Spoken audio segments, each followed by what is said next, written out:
The reason that we struggle in life more than we need to, or so I claim in this book and elsewhere, is that we're trying to sort of transcend our limitations. We're trying to get out of the condition of being human instead of entering more fully into and almost kind of harnessing, in a sense, the condition of being fully human.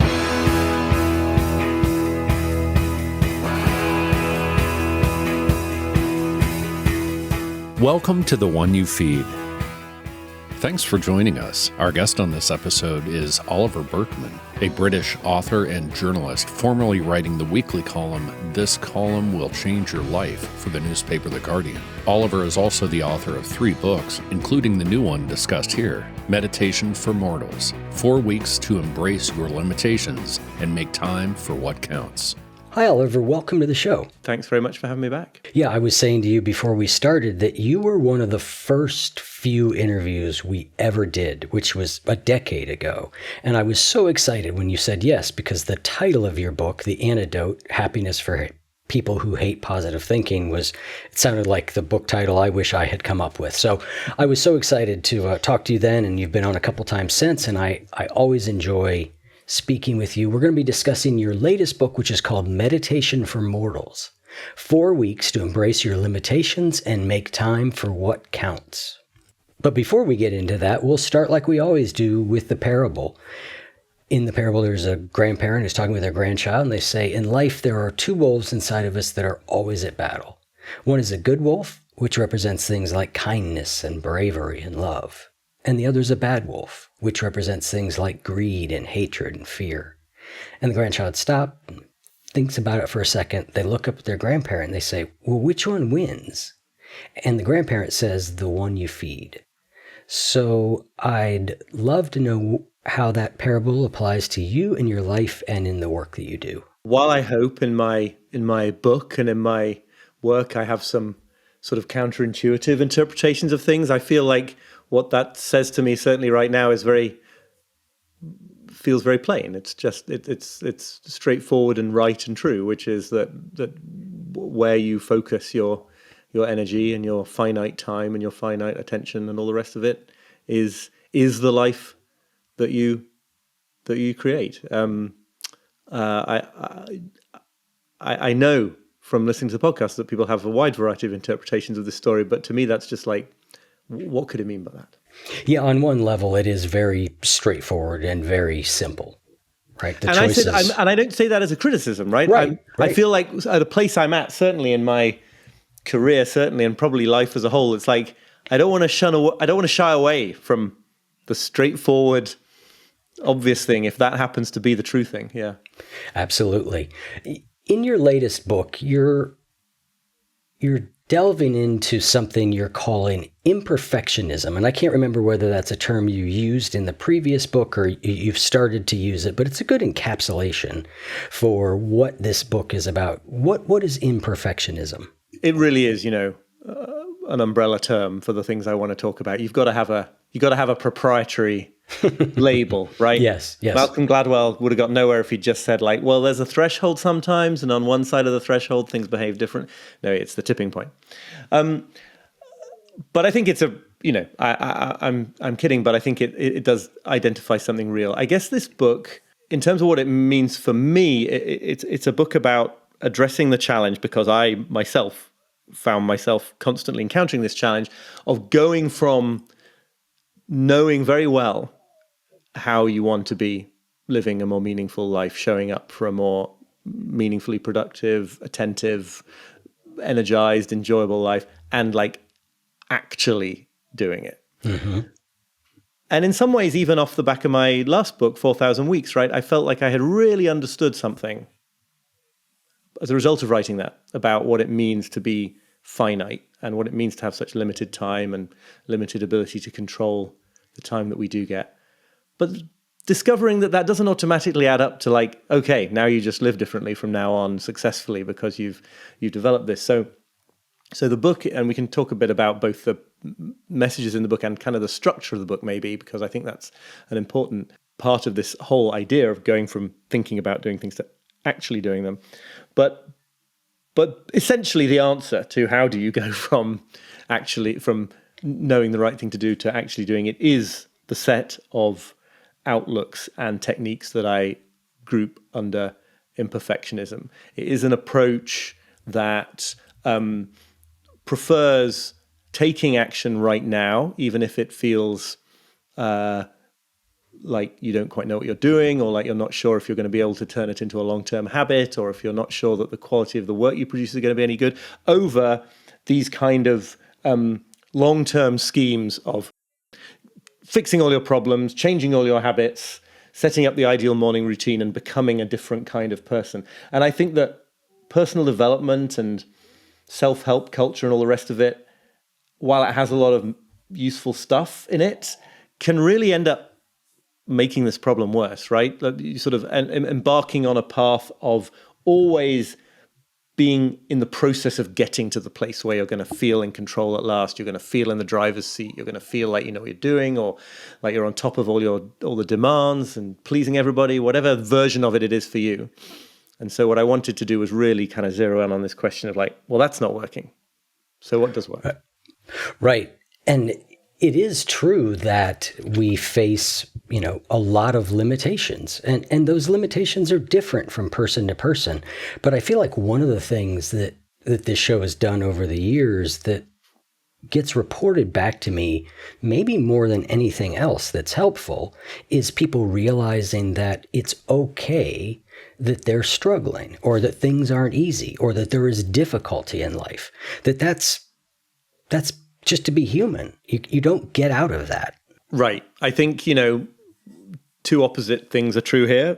What you just said, life is difficult. And then in a certain sense, life is easier than we make it. But they're connected, because the reason that we struggle in life more than we need to, or so I claim in this book and elsewhere, is that we're trying to sort of transcend our limitations. We're trying to get out of the condition of being human, instead of entering more fully into and almost kind of harnessing, in a sense, the condition of being fully human. So yeah, if you stake your self-worth on being able to answer any number of emails, and you're in a job where you're getting an impossible number, then you are going to feel very bad about yourself. If you can learn in certain ways to understand that is an impossible situation, that meeting that sort of infinite demand is not on the cards for a finite human, then you're much more free to now focus on the important emails, feel better about yourself, make some time for other things in your life. So that kind of pattern repeats itself again and again, I feel like, in what I'm writing about. It's the struggle to get out of our built-in limitations that causes the extra layer of difficulty. And that's kind of the same point as saying that it's difficult and there are problems with being a human. Yeah, it's that idea of, oftentimes I just think of it as like, how do I not, this sounds pessimistic, but how do I not make things worse, right? Like by thinking that I should be able to fix this, or I should be able to do this, and that there's something wrong with me when I can't. Right.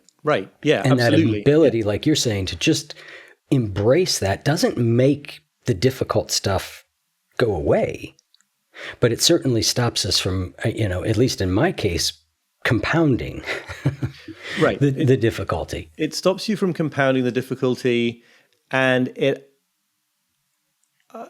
sort of allows you to live in a way that honors all that stuff as a part of your life, and that makes it meaningful. Now, it's easy to say, and I'm always wary of somebody listening who's recently experienced a tragedy far greater than any I've experienced yet. So I was saying, well, that's easy to say, but I think it is true. I think life can make it harder to accept, or easier depending on your situation. But it is true that once you're no longer treating life as a problem to be solved, that's when the problems that it will throw your way all the time, unendingly, can become sources of meaning, instead of things that you have to somehow get rid of, and you're a failure because you haven't yet reached the part of your life that has no problems in it.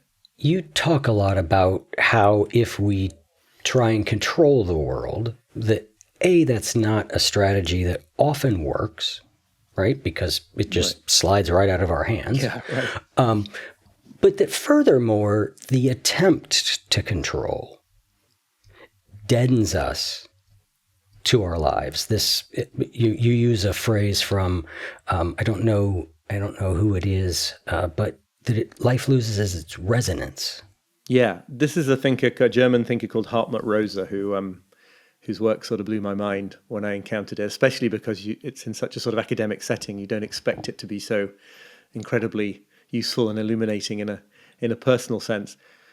But this is just from my own experience, right? As a kind of somewhat insecure, quite driven,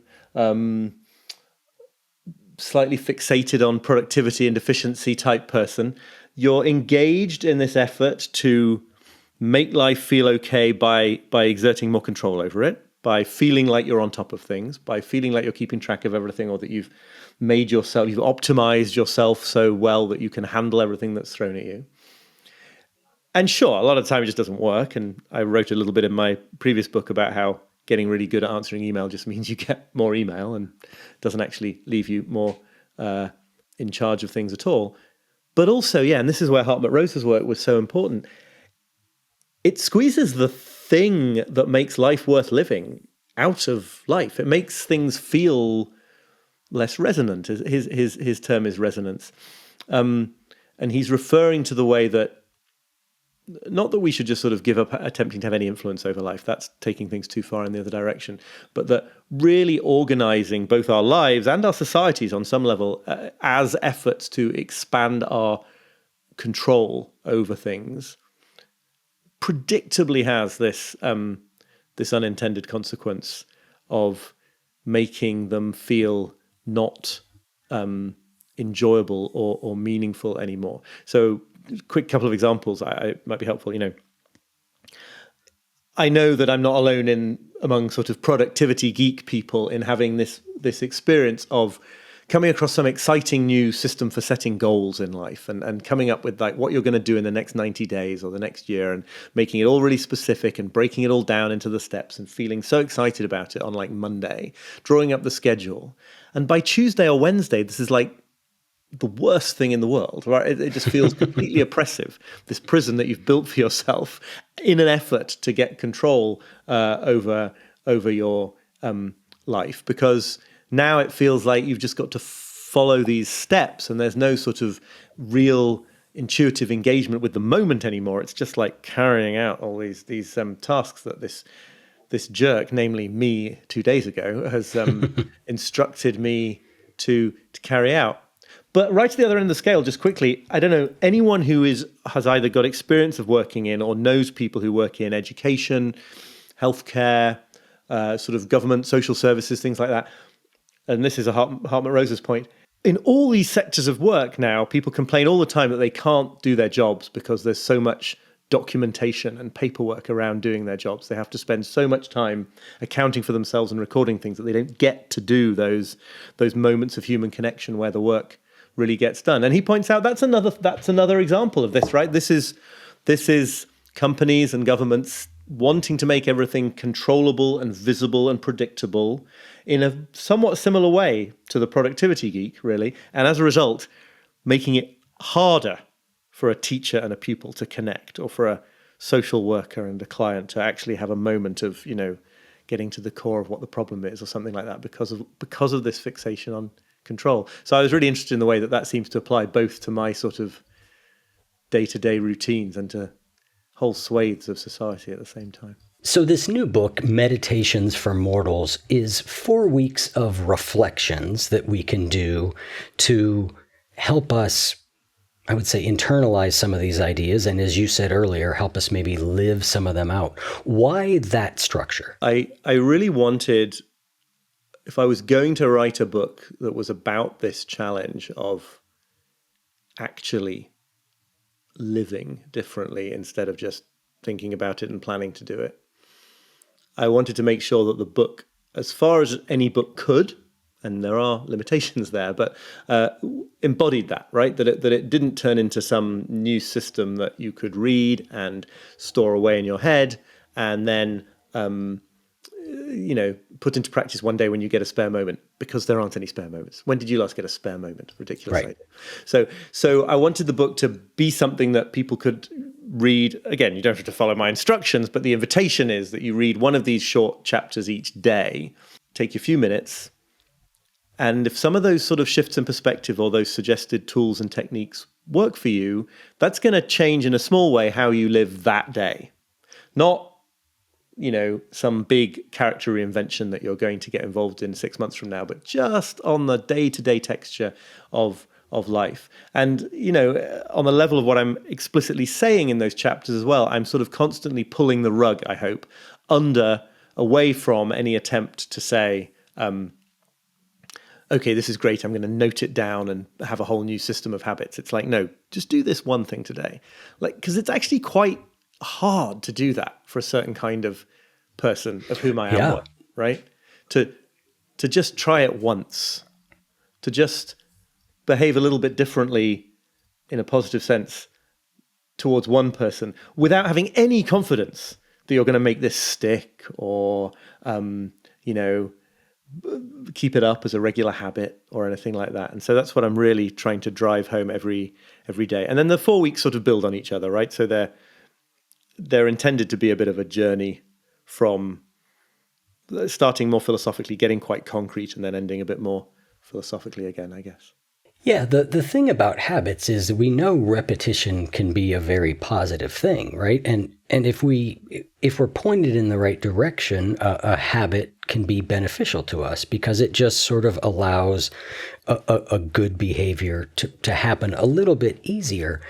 And at the same time, they can be deadening, right? They can become, you just go through the motions. It's sort of interviewed a guy, I don't know, Michael Norton, who wrote a book about rituals, but the core idea, which is just that habits are, almost have the meaning sucked out of them. You don't think about the meaning because you just do the thing. And again, it's good and bad. Yeah. But a ritual is a action that you take that you're trying to imbue with emotion specifically. Right? And so I love this idea that you're pointing at, which is you don't have to do something again and again and again and every day for it to have value. Right. That is absolutely right. And, the other thing I would add is that very often, I think, certainly if I examine in my own life the habits that have stuck, what happened was that they emerged through that process of just doing it sometimes, right? They were not always these sort of top-down willed efforts at exerting control over how I lived my life. And so I'm not even in some level making a point against habits. I'm just making a point about how habits can emerge. And they have to start. Everything has to start with a willingness to just right now do something that feels meaningful for 10 minutes, one thing. And I guess part of this point of this book is it's a reaction to seeing in me as much as in anybody else the incredible sort of seductiveness of not doing that, of feeling like it makes you feel much more secure on some level to believe that you're involved in a process of reaching towards perfection, but you're not there yet, than to say, actually, I'm just going to live a little bit differently today.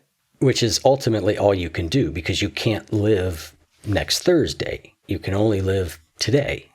And you can only take action today. And it's overly obvious. But when I was coaching people, the same thing would happen. They'd be doing great with whatever it is that they wanted to do. But there was this constant, but I just know next week. Mm-hmm. It's not, I'm not going to be able to stick with it. Right. Right, that's interesting because that's not so much putting it off until later. That's saying it's going fine now, but I'm racked with anxiety about whether I can keep it up. And amounts to the same thing, right? Which is that the real value, the real sort of payoff moment in life where you get to say that you did well or not is always in the future. And if you live too completely in that way, you just reinforce the idea that the meaning of life is in the future. Yeah, day 7 kind of talks about this directly. Let the future be the future on crossing bridges when you come to them. This is such a, I write in that chapter about the moment, not many years ago, when I finally felt like I understood what cross bridges when you come to them means. People say it all the time. It's like, we'll cross that bridge when we come to it. Of course you will only cross that bridge when you come to it. There's no other time that you can cross a bridge. But I think that for the sort of habitually anxious and worrying people, worrier people like me, a lot of what is going on with worry is this attempt to sort of achieve in the present the security that would have come from crossing all the bridges, from dealing with everything that could go wrong in the future. And, it's useful to prepare yourself for things that could go wrong. That's a sort of old Stoic technique, isn't it, right? To sort of think about what could go wrong so that you're sort of mentally girded for it. But you can't ever in the present have the security of knowing that you survived something that happened in the future. That's just not the kind of thing that humans get to experience, because one of the ways we're limited is we're sort of temporally limited, right? We're limited to this spot in time. You can't sort of just look over the fence and see how it's going to be a week or a month or a year from now. And like all the things I'm discussing in this book, or many of them, that is both incredibly sort of stressful and depressing and requires you to admit defeat in a way. And then as soon as you begin to do so, you realize that it's amazing. It's it's liberating, and it's energizing, and it's empowering, because now you only have to care about the very next moment ever. Which is not to say that you shouldn't sometimes use the very next moment to do some planning. Sure, definitely write a will, make certain kind of judicious plans in your life. But all you're ever doing is using the next moment in whatever seems like the most important, meaningful way. You're not sort of pinning down the future so that it's all going to be fine. And that's why worry is so repetitive, right? Because we're constantly trying to get to this place of security about the future, and then realizing no, we're not going to get there. That's not how it works. So we worry some more. I think one of the things that you do well in the book is avoid the binaries, right? And it's really easy to be in, I think, one of two binaries when people paint them, right? One is just live for the moment. Now is all you have, right? And the other is this idea of make sure your future self is totally set up for success. And you've actually got one of the meditations that talks about your future self. But it sounds like you're trying to sort of split that difference between these, or maybe that's the wrong way to say it, but to find some place between these binaries that we often tend to. Yeah, I mean, I think, as always, when there's a binary, really, it's there's some sort of synthesis or transcendence of those ideas that can usefully take place. And in that context, yeah, I mean, I think live in the moment very often means, put all this effort and self-consciousness into trying to feel like all you're doing is just sensing the world around you and not caring about the future and not behaving in ways that society deems responsible, but just, really soaking it all up. And in that sense, sure, that's an extreme, just as a sort of fixation with your future self is an extreme.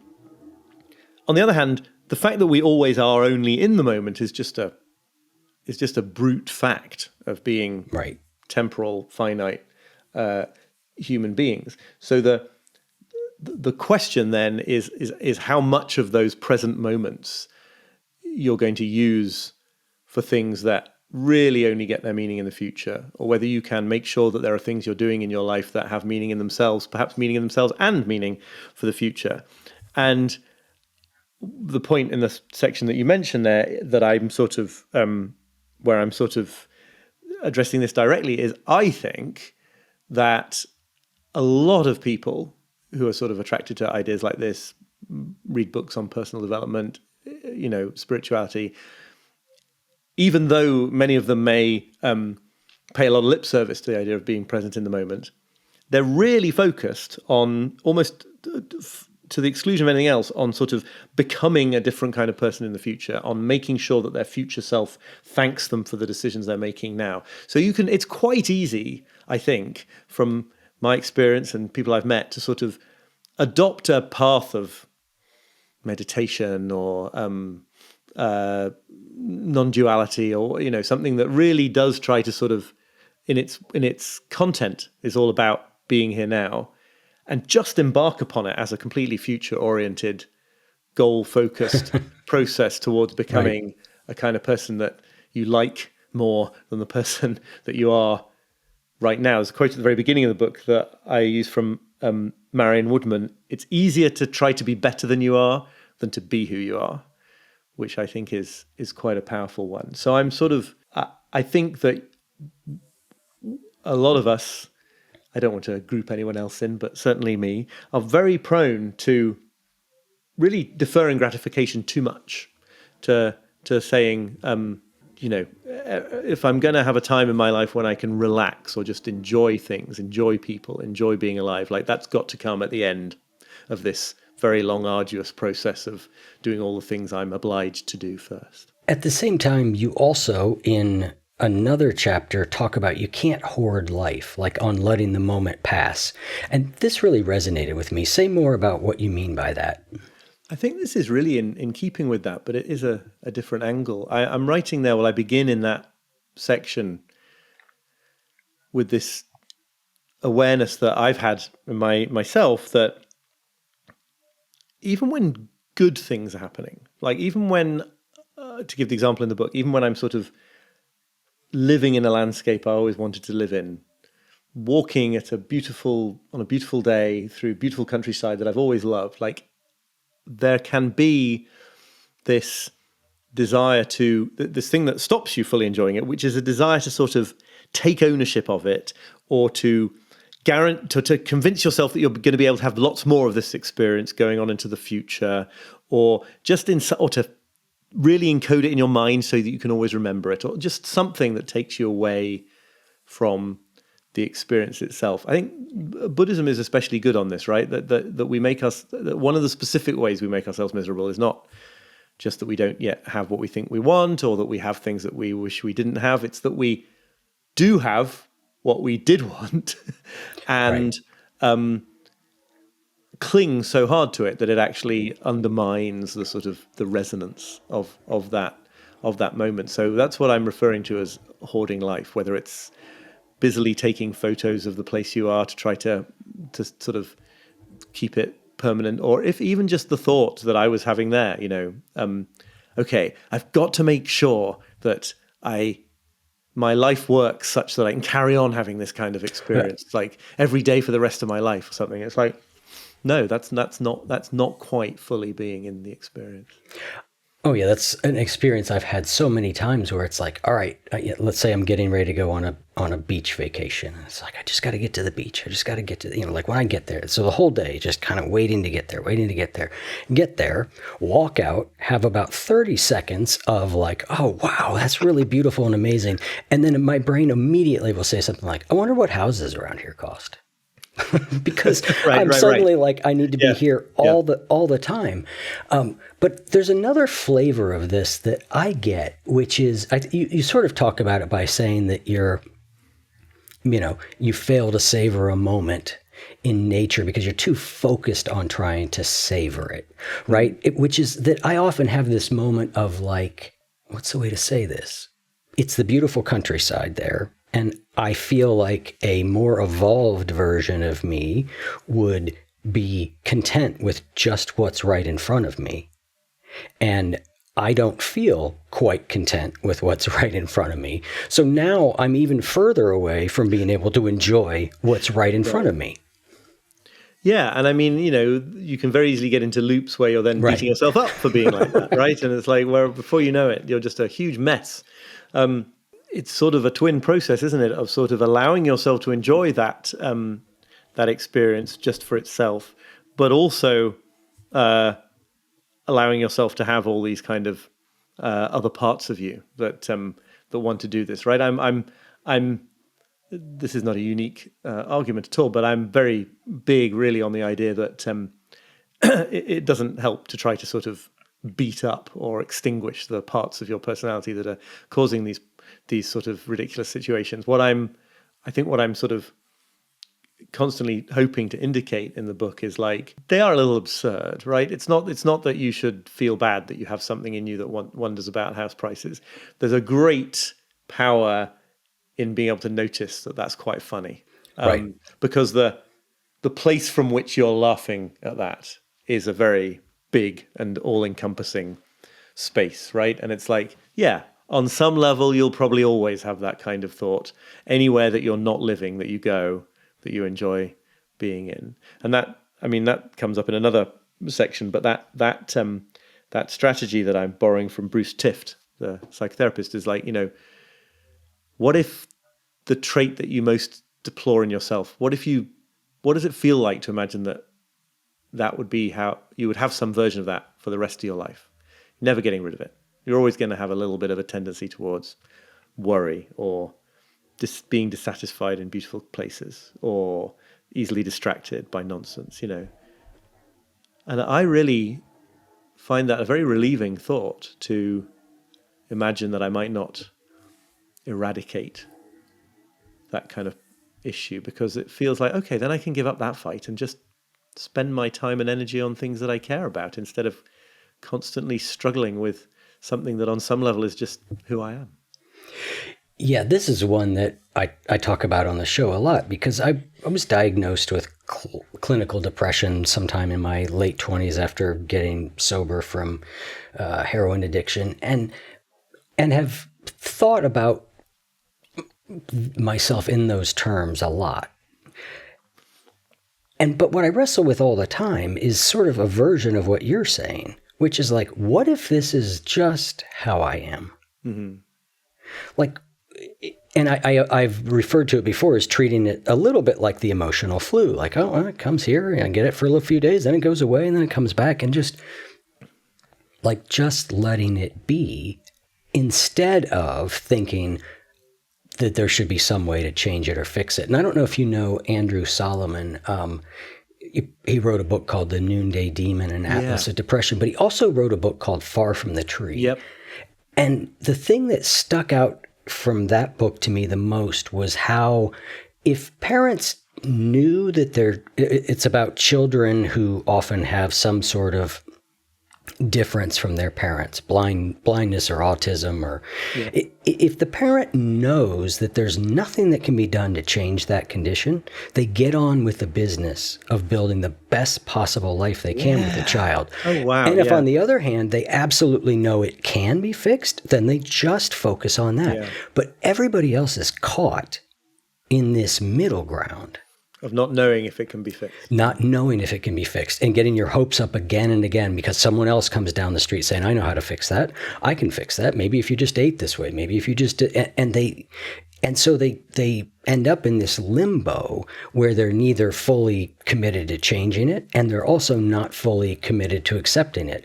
And I think a lot of things in life fall into that middle ground, which makes them hard. Yeah, and that is fascinating, because obviously there's a glib acceptance response to that just says, well, acceptance is always the way. But that makes no sense if there's a really serious chance that you can relieve your kid of a serious issue. That's crazy to not try. So it comes down to that very sort of subtle position of saying that you accept how things are right now in this moment, including your desire to make changes, including the possibility that the changes might or might not work. There's a sort of level of acceptance that I only occasionally glimpse myself that includes non-acceptance. You make in the book several times you talk about this, and you just used a similar reference to it a couple minutes ago, although I don't remember the exact words. I think you were talking about making more and more space, but you talk a lot about contraction and expansion as ways of thinking about these ideas. Yeah, I mean, one of these came up in 4,000 Weeks, and I returned to it in this book, which is the lovely line from James Hollis about asking whether a certain life path or choice enlarges you or diminishes you, instead of will it make me happy. will this be enlarging? And that's just very powerful because it seems to connect intuitively to something a lot of people really do get. There's a certain kind of attitude of growth that you can take in life that will sometimes take you through very happy and enjoyable things, but sometimes through quite difficult terrain. And equally, there is a path of pure hedonism you could take that sometimes might be meaningful, but a lot of the time would be not meaningful, even though it was sort of fun on the surface. And so that question, does this enlarge me or diminish me, is quite important. And I've seen so many different references to this all over the place from different sources, but just that idea that what I'm doing wrong or what I'm doing unwisely, when I worry, when I feel like I need to get into more control over the world than I am, or anything like that, is best understood as some kind of clenching, And for me, and I think for a lot of people, actually is accompanied by sort of muscular tensions. That part of worrying about something is like tightening the muscles in my face, and that this is somehow girding me against the world in a way that will keep me safe. And part of worry for me certainly is always like in the bottom of my stomach. That's where anxiety lives when it comes, and it's all this kind of way of being braced against reality, which is both unpleasant and kind of makes no sense, right? Because you're just part of reality, and you're not going to be able to prevent events happening through sort of that sort of bracing. So I think, the advice I'm giving in this book, which as ever is advice to myself as much as to anybody, is like, maybe just relax in that very specific muscular sense a little bit, and see what it is to go through life in that way instead. Yeah, you mentioned non-duality earlier, and I studied with a non-dual teacher for a while by the name of Adyashanti, and he said two things that were relevant to this. One is he said that ego is nothing but contraction, which I think is just sort of an out there sort of phrase to contemplate, right? But the other one was, he said, his teacher told him at one point, less of this, and I'm making a fist right now, and more of this, I'm opening my hand. Yeah. And I like that because, like you said, when I do that, I feel some sense of what I'm trying to do psychically. Totally. Yeah. I really feel, I'm only at the beginning of a journey of the sort of embodied and somatic part of these ideas, but it really is where the rubber hits the road. And I've even found, just to give a completely sort of self-absorbed example from writing and wanting to promote a book, right? It's just what I'm doing in my life. It really is true that the more I can just enjoy myself, the better it goes for everybody, including the readers that I'm addressing in my newsletter, including I hope, the host of the podcast who I'm talking to right now, just including book sales, just like all of it is not helped by this sort of excess of furrowing one's brow and clenching one's fist and trying to make it work out. And it's a real leap of faith, right? You really have to sort of, it's like public speaking. It goes far better when I'm just like, the glib way of talking about it is it goes better when you don't really care about it. And that makes it sound like you're being sort of irresponsible. But actually, it goes better when you stand up on a stage and mostly you're dedicated to just having a good time. It goes better for other people. So listener, consider this your halfway through the episode integration reminder. Remember, knowledge is power, but only if combined with action and integration. It can be transformative to take a minute to synthesize information rather than just ingesting it in a detached way. So let's collectively take a moment to pause and reflect. What's your one big insight so far, and how can you put it into practice in your life? Seriously, just take a second, pause the audio, and reflect. It can be so powerful to have these reminders to stop and be present, can't it? If you want to keep this momentum going that you built with this little exercise, I'd encourage you to get on our Good Wolf Reminders SMS list. I'll shoot you 2 texts a week with insightful little prompts and wisdom from podcast guests. They're a nice little nudge to stop and be present in your life. And they're a helpful way to not get lost in the busyness and forget what is important. You can join at oneyoufeed.net/SMS, and if you don't like them, you can get off the list really easily. So far, there are over 1,172 others from the One You Feed community on the list, and we'd love to welcome you as well. So head on over to oneyoufeed.net/SMS, and let's feed our good wolves together. Absolutely. So let's turn in the next 20 minutes or so to a couple more practical things that are in the book. We've kind of been philosophical to a large degree up till now, and I want to get some of the great practical things that are in the book out. And the first that I wanted to talk about was this idea of too much information, on the art of reading and not reading, right? Because we are like obsessed with, getting more, knowing more, learning more, remembering more. What are some ways to navigate this that are sane? I love this topic, partly because, it's just a big deal in my own life, the feeling that there's too much that I need to read or should consume or that would be useful for me to digest. But also because I think it really is a really good example of a much wider phenomenon when it comes to being a finite human, are convinced that there must be some way of getting to all the most important stuff, and we feel bad because we haven't done so. So it might not be that we get to read every book that we think of, but it certainly is that we should be able to at least make the right choices and then make sure that the books we do read or the articles we do consume or whatever it is are the ones that we really needed to consume, and the rest didn't really matter. And of course, the real problem that we have in the modern world is that there's far too much interesting, compelling, important stuff that does matter. It's not that with really good filters, with really good discernment, you can get rid of all the stuff that you don't need to consume. It's that actually, if you had 48 hours in each day, there would be enough and nothing to do but consume books and articles and podcasts and videos. There would be enough good stuff, important stuff, to fill that time.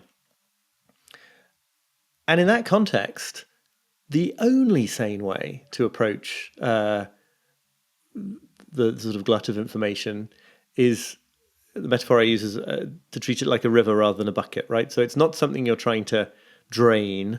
It's not something you're trying to go through every single item and at least consume the stuff that really matters until the bucket is empty.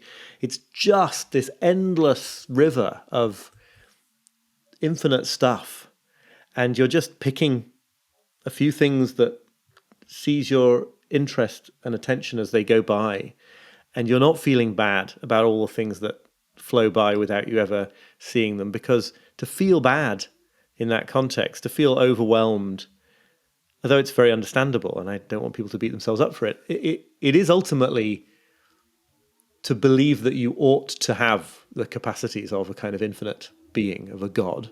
It really is a sort of denial of what it actually means to be a finite human, especially in the modern world, which is to be just surrounded by so much more interesting stuff to read. And that's just one example, right? Could be places to go, people to get to know, obligations to fulfill, ambitions to realize. There's so much more than we could ever get to do, that actually there's a little bit of liberation to be found in that, because it is not, there's a separate section of the book where I talk about how it's so liberating to realize that these things are worse than you think.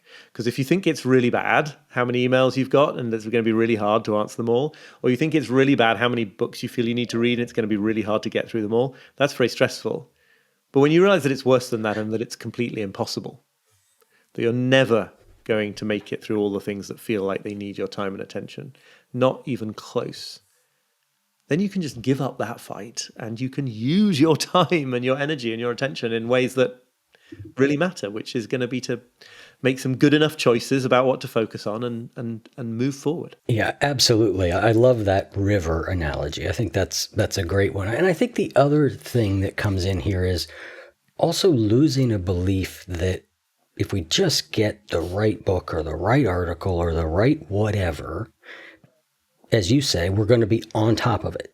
Yeah. Right? We're going to be fixed. We're going to be fine. We're going to arrive at some place. And if we just need to find the right one, which is not really true, because it doesn't matter what we do, the point of the book being, you never fully feel on top of it or complete or that you know everything's under control, because it doesn't exist.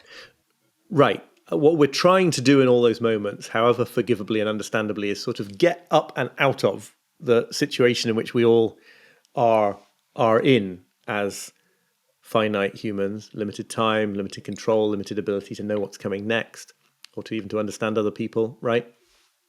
We're looking for some secret to sort of master the situation of being a human. And we don't find it. We spend a lot of our lives struggling to find it. We beat ourselves up for not having found it. We get sort of angry or jealous or envious of people who we think have found it. And it's just not there, because what it really is a desire to sort of renegotiate the terms and conditions of the human condition. And that's what all those lovely Zen phrases mean when, Charlotte Jocko Beck says, what makes it unbearable is your mistaken belief that it can be cured. And when Mel Weitzman says, our suffering is believing there's a way out. Right. The problem is not the problems. The problem is thinking that there ought to be a sort of solution, a complete solution to the problems. Yeah, there's some version of a story where I don't think it's an actual Buddhist tale, but it's this guy who comes to the Buddha with all these problems, right? It's just this list of problems, and the Buddha's finally like, well, you know, like 99 problems, which he's basically saying infinite problems. He's like, I can't help you with any of those. Yeah. Right. And the guy gets very frustrated and thinks, why am I talking to someone so wise? And again, this is not an actual Buddhist story, but it's attributed that way. Yeah. I don't think it is. And the Buddha says, well, I can help you with one problem, which is that you think you shouldn't have problems. Right. Yeah, no, exactly. And there's a section in the book on this idea of, you know, giving up hope of getting to the problem-free phase in life, which, you know, I contend you would not actually want to be in if you did reach it, that it would be kind of a kind of death to have a life with no problems. There are obviously very bad problems that one hopes never to have to experience, and there's nothing good about. But that idea that a problem is doubly problematic, because there's the problem itself, and then there's the fact that by this stage in my life, I ought to have figured things out so that I don't have problems. You know, it's like, it's an extraordinary recipe for unnecessary self-hate. Yeah, I had a conversation with, I don't know how it happened. My partner, Ginny, will just start conversations with people wherever we go. And they go very deep, very quickly. I'm like, well, how does she connect with these people like this? But one of them was with this 25-year-old American woman. We were in Paris at the time, who's living in Paris and feels like, you know, her life is like, she just doesn't know what she's doing, or that all of her friends are ahead of her, or all these different things. And a big part of the conversation was just like, I've got bad news, which is that feeling is not necessarily going to go away. You're not like 2 years away where you'll figure it out. Right? Like I've got some disconcerting news to give you, which is it. And I love you just sort of used a phrase about renegotiate. I feel like we're always renegotiating. We have to be the terms of reality, right? We think we're going to get to a place where we strike a deal and that's it, but it's not. Life is an ongoing negotiation with reality. Yeah, and the example that you give there, I mean, it's a classic case of the liberation of seeing that it's worse than you think, because Yeah. it's a tormenting thing to feel that imposter syndrome, or, not that youthful idea that other people understand life if they're a little older than oneself. It's tormenting because you think it's somewhere that you can get and you haven't got there yet. Yes. But when you really let it sink into your bones that no one ever gets there, or maybe that the few people who really do think they know what they're doing in life are the most dangerous and deluded on the planet, that's kind of worse than you think, because it turns out it's not possible. But that's wonderful, because then you're free. You're free to just I'm not sure if she actually got live there. now, launch things now, try things now, because you don't need to postpone them to this point at which you know what you're doing. Right. Yeah. I'm not sure that those statements to her were initially consoling. I think she's got a little bit more of wrestling with that. Oh no, you got to be kidding me. I'm going to, it was not instantly liberating. I don't think. No. None of this is instant in my experience, whatever certain Zen masters say. Set a quantity goal on firing your inner quality controller, which is day 20. This is part of a week of reflections on the ways in which sometimes what we really need to do is not make things happen in our lives to build more meaningful ones, but just to let them happen, to stand out of the way. And, born of seeing this tendency in myself over and over again to make things harder than they need to be. And this is sort of I'm coming at it in this case through the lens of creativity and talking about how difficult it is to, in my case, write good stuff when you're trying to write good stuff. And this was an experience totally borne out by this book, because my last book had done a lot better than I expected. And so naturally I had this predictable reaction of being paralyzed and thinking oh no, I've got to meet the same standard. And if I mess it up, more people will see my humiliation or whatever. And the first step through that for me was to let myself, and it's not easy, right? It's sort of unpleasant at first, but sort of let myself put quality to one side, at least at first.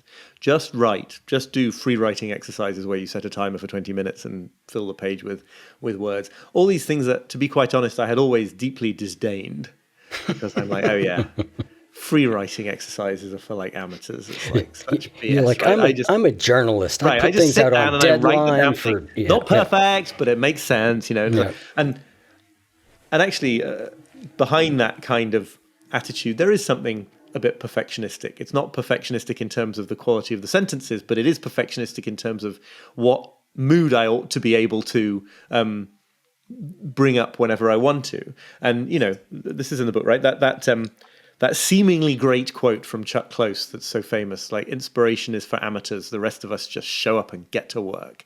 And there's something really great about that. But there's also something really bad about it, which is that implication that it doesn't matter how you feel. You just get there and you write good stuff, or you paint good paintings or whatever, because you're a professional.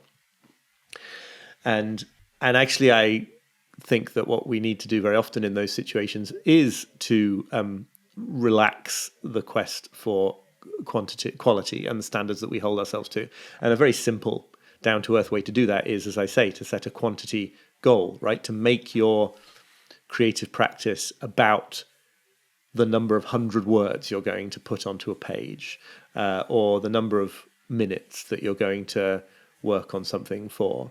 And really to be careful that doesn't turn into, I'm going to spend this many minutes and do something really amazing. But that actually completion for the day, the state of being done, the state of having done what you showed up to do is measured totally, at least at first, in those quantities, because it really has a wonderful way of taking the drama out of it. And it sort of obliges you to trust processes that are bigger than you or beneath your consciousness. You have to say, look, I really am going to write 500 words a day. And if I think the 500 words I've written are terrible, I'm going to write another 500 words. I'm not going to spend the next 6 months finessing that first 500 words.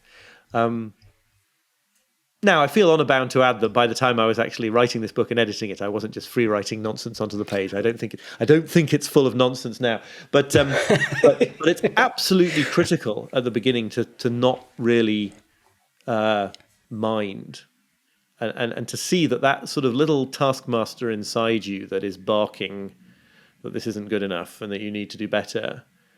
Like, I know I'm sufficiently familiar with sort of internal family systems therapy and stuff to know that he does want the best for you. He's not evil, but he really needs to be sort of indulgently chuckled at rather than obeyed. I think the headline out of this is Burkeman thinks latest book not much better than free writing exercises. That would be yeah. Yeah. Great positioning. Yeah. The you call them quantity goals. I refer to them as effort goals for me. And I've been in the midst of this with trying to write a book for myself. Now I have the problem of having read a decade's worth of books like this by many people who are extraordinarily good authors, who I would consider you in that camp, and that I know that what's coming out of me isn't that good. And the phrase that I'll use is yet, right? Right. So the only and I have no idea, can I write 500 words a day? Should I be writing 1,000? I have no sense of any of it. So for me, it's number of 30-minute sessions. It's just that. And if I get that done at the end of the day, I do everything I can to just shut off all the voices of doubt and it's not good, nothing good came out, and just be like, I did it. Like I showed up and did my best for this window of time, and that's just going to have to be good enough for now. And the crazy part is, I totally agree. And the crazy part is that what is represented by that attitude which is really engaging with reality, which is, putting aside perfectionistic fantasies in favor of action that really matters. Like that will be in the book just as a result of having approached it in that way, right? Right. Separate from which words you end up writing in the final draft. Like the book will live and exude that in a way that I don't even understand, right? I don't know how it works. It seems a bit supernatural. But that sort of down-to-earth approach, I firmly believe, will be reflected in the sort of usefulness and ability to connect to people that will be in the end product. Yeah, I imagine my editor is probably going to be like, okay, we've got the idea that writing this book has made you nervous. Like, we don't need it in like every fifth sentence. Right. But you see, the other reason not to submit a perfect book is you've got to give your editor something to do. You've got to give her something to do. Where's the meaning in your editor's life, right? That's right. You've got to give them something to get their teeth into and send back and say, do this differently. All right. Let's end with a phrase that I really liked, which I'm just going to read a couple sentences and let you talk more about it. Striving towards sanity is never going to work. You have to operate from sanity instead. What does that mean? Whatever counts for you is the spirit of the kind of life you want to live. And when I think about it for myself, it's calm and energized, focused, attentive and available for other people, and sort of getting important things actually done, all of that. Call that sanity by my standards here. In some sense, you have to live from that identity right now and sort of manifest that in the world rather than viewing it as something that you're working towards but that you can't have yet.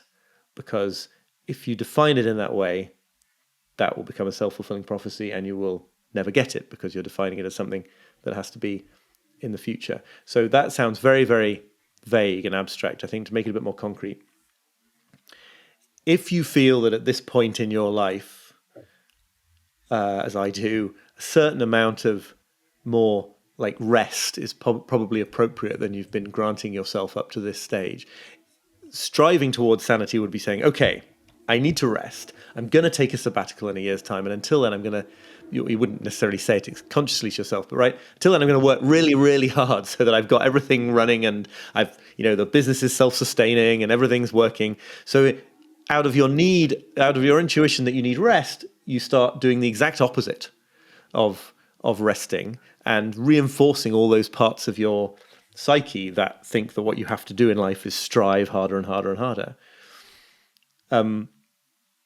Starting from sanity would be allowing yourself today, maybe only for 20 minutes, maybe it's doesn't feel very great at first, but allowing yourself to take that a little bit of rest, a little bit of enjoyment and savoring of the world right here and now. And there's lots of other examples that don't necessarily apply to rest per se, but it's that idea of finding some way to embody the life you want to have now, instead of working towards some kind of amazing, full spectrum, perfect manifestation of it that only comes later.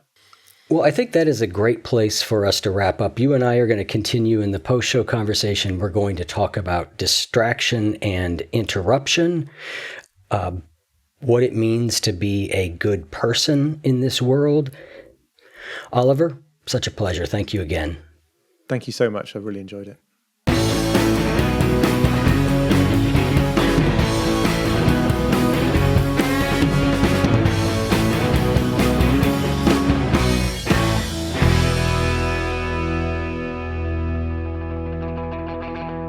If what you just heard was helpful to you, please consider making a monthly donation to support the One You Feed podcast. When you join our membership community with this monthly pledge, you get lots of exclusive members-only benefits. It's our way of saying thank you for your support. Now, we are so grateful for the members of our community. We wouldn't be able to do what we do without their support, and we don't take a single dollar for granted.